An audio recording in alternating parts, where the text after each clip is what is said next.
নমস্কার বন্ধুরা, তো অপর তরফ থেকে নেক্সট জেনারেশন রেনো সিরিজের স্মার্টফোন আসতে চলেছে, যেটা তারিখ হলো 12ই জুলাই। দুটো ফোন আসবে, একটা নাম হলো অপো রেনো 12, দ্বিতীয়টার নাম হলো অপো রেনো 12 প্রো। তো এই ভিডিওতে আমরা ডিসকাস করবো এই যে প্রো বলে যে এডিশনটা আসতে চলেছে, যেটা অবভিয়াসলি অপোর তরফ থেকে আসা সবচেয়ে বেস্ট ক্যামেরা সেন্ট্রিক ফোন হিসাবে লঞ্চ হবে। তো এই দামে এটা কি সবচেয়ে ভালো হবে, নাকি এর চেয়ে বেটার অন্য কোনো চয়েস অ্যাভেলেবেল আছে? এই ভিডিওতে আমরা এটার সম্বন্ধে আলোচনা করবো।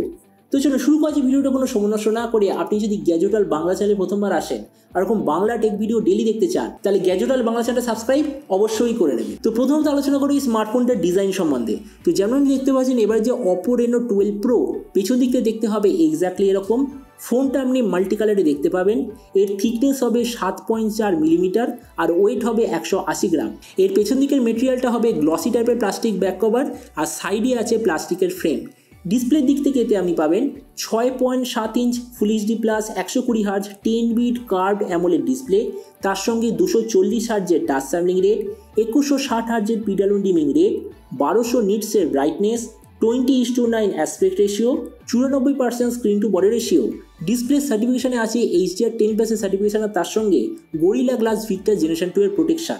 তেমনি সোজা কথায় বলতে গেলে যে প্রাইস পয়েন্টে আসে সেই হিসেবে ডিসপ্লেটা সত্যিই খুব ভালো। প্রসেসরের দিক থেকে এতে আপনি পাবেন Dimensity 7300 এনার্জি সিরিজের প্রসেসর, যেটা অবভিয়াসলি একটা 5G প্রসেসর।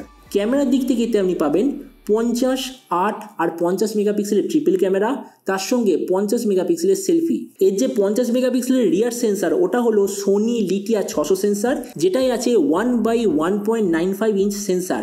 সেকেন্ডারি 8 মেগাপিক্সেল ক্যামেরাটা হলো একটা আলট্রা ওয়াইড, আর থার্ডের যে ক্যামেরাটা ওটা একটা 2x টেলিফোটো লেন্স। আর এই রিয়ার ক্যামেরার সঙ্গে আপনি পাবেন OIS, EIS দুটোরই অপশান। এই যে ফোনটা টোটাল দুটো ভেরিয়েন্টে আসবে, একটা 12256 GB, দ্বিতীয়টা 12512 GB। র্যামের কোয়ালিটিটা LPDDR5, মেমোরিতে আছে UFS 3.1, যেটার সঙ্গে কোনো ধরনের ডেডিকেটেড SD কার্ড স্লট নেই। ব্যাটারির দিক থেকে 5000 mAh ব্যাটারির সঙ্গে 80 ওয়াটের চার্জার, আর কানেক্টিভিটি হলো USB Type-C। তো এবারই স্মার্টফোনের বাকি কিছু ফিচার বলতে গেলে এতে আপনি পাবেন Android 14 out of the box, কোনো ধরনের 3.5mm জ্যাক নেই, dual speaker, under display fingerprint sensor, আর IP65 এর ওয়াটার অ্যান্ড ডাস্ট প্রোটেকশন। আর এর OS আপডেট সাইকেলের দিক থেকে বলতে গেলে 2 বছরের মেজর OS আপডেট আর 3 বছর সিকিউরিটি আপডেট পেয়ে যাবেন। তো এবার সবচেয়ে মেন জিনিস, ফোনটা কি দামে লঞ্চ করতে। দেখুন, লাস্টবারের যে অপো রেনো 11 প্রো ইন্ডিয়ান মার্কেটে এসেছিল 37,000-এর আশেপাশে, তার মানে এবারের ভেরিয়েন্টটা আসার কথা 40,000-এর আশেপাশে। আর আপনাদের ভিডিওটা বাংলাদেশ থেকে দেখে থাকেন, তো বাংলাদেশে এটা লঞ্চ হওয়ার কথা প্রায় 50,000 বাংলাদেশি টাকার আশেপাশে। তো এবার সব ভিডিওর মধ্যে এটা আপনাকে জানাবো, এই যে স্মার্টফোনটা যে আসতে চলেছে, এটা কি প্রাইস পয়েন্টের মধ্যে সবচেয়ে ভালো, নাকি এর চেয়ে বেটার অন্য কোনো স্মার্টফোন অ্যাভেলেবল আছে। দেখুন, আমরা যদি এই 40,000 টাকার আশেপাশে দেখি, তো সবচেয়ে ভালো ক্যামেরা সেন্ট্রিক স্মার্টফোন এই মুহূর্তে হলো Xiaomi 14CB। তো আমরা যদি ওটার সঙ্গে কম্পেয়ার করি অপর ফোনটা, তো প্রথমত ডিসপ্লে এই দিক থেকে আমি বলবো Xiaomi বেটার। কেননা দেখুন, Xiaomiতে আছে 1.5K ডিসপ্লে, তার সঙ্গে আবার কোয়াড কার্ভড প্যানেল। সেখানে অপোতে কি আছে, ফুল HD প্লাস ডিসপ্লে, তার সঙ্গে ডুয়েল কার্ভড প্যানেল। তার মানে ডিসপ্লের দিক থেকে নো ডাউট Xiaomi হবে বেটার। প্রসেসর Xiaomiতে আছে Snapdragon 8s Gen 3, অপোতে কি আছে Dimensity 7300, যেটা অ্যাকচুয়ালি আজকে দিনে 18,000 টাকার স্মার্টফোনে আমরা পেয়ে যাই। তার মানে বুঝতেই পারছেন যে প্রসেসরের দিক থেকে Xiaomi নো ডাউট বেটার। তারপর ক্যামেরা, কেননা অবভিয়াসলি অপর ফোনটার মেন সেলিং পয়েন্ট হলো এর ক্যামেরা। তো এর যে রিয়ার ক্যামেরা, সেটা হলো 50 মেগাপিক্সেল লিথিয়া 600 সেন্সার। এবার এই সেন্সারওয়ালা স্মার্টফোন আজকের দিনে আমরা লিটারেলি 18,000 টাকার ফোনে পেয়ে যাচ্ছি, সেখানে অপো ব্যবহার করছে একটা 40,000 টাকার স্মার্টফোনে। আর তাছাড়া এই যে লিথিয়া 600, এটা সেন্সার সাইজ হলো 1/1.95 ইঞ্চ।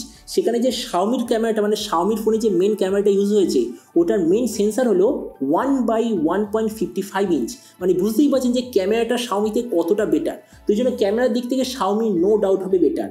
তাছাড়া ভেরিয়েন্টের দিক থেকে এখানেও Xiaomi বেটার, কেননা দেখুন দুটোর স্টার্টিং ভেরিয়েন্ট এক্স্যাক্টলি সেম। Xiaomiতে আছে LPDDR5X UFS 4.0, অপোতে কি আছে LPDDR5 আর UFS 3.1। তার মানে স্টোরেজ কোয়ালিটির দিক থেকে Xiaomi বেটার। ব্যাটারি আর চার্জারের দিক থেকে হয়তো এখানে অপো একটু বেটার, কেননা অপোতে আছে 5000 mAh ব্যাটারি, 80 ওয়াটের চার্জার। Xiaomiতে আছে 4700 mAh ব্যাটারি আর 700 ওয়াটের চার্জার। তার মানে ব্যাটারি আর চার্জারের কম্বিনেশনে অপো বেটার। স্পিকারে দুটো সেম।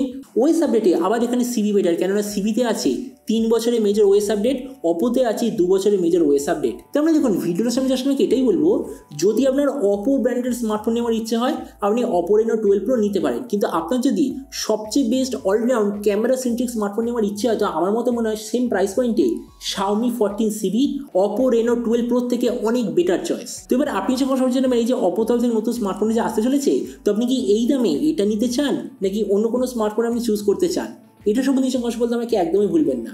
তো চলুন দেখা হবে আগামীকাল আমরা টেক ভিডিওতে। Till then stay tuned and always remember, think positive, be positive. Thank you.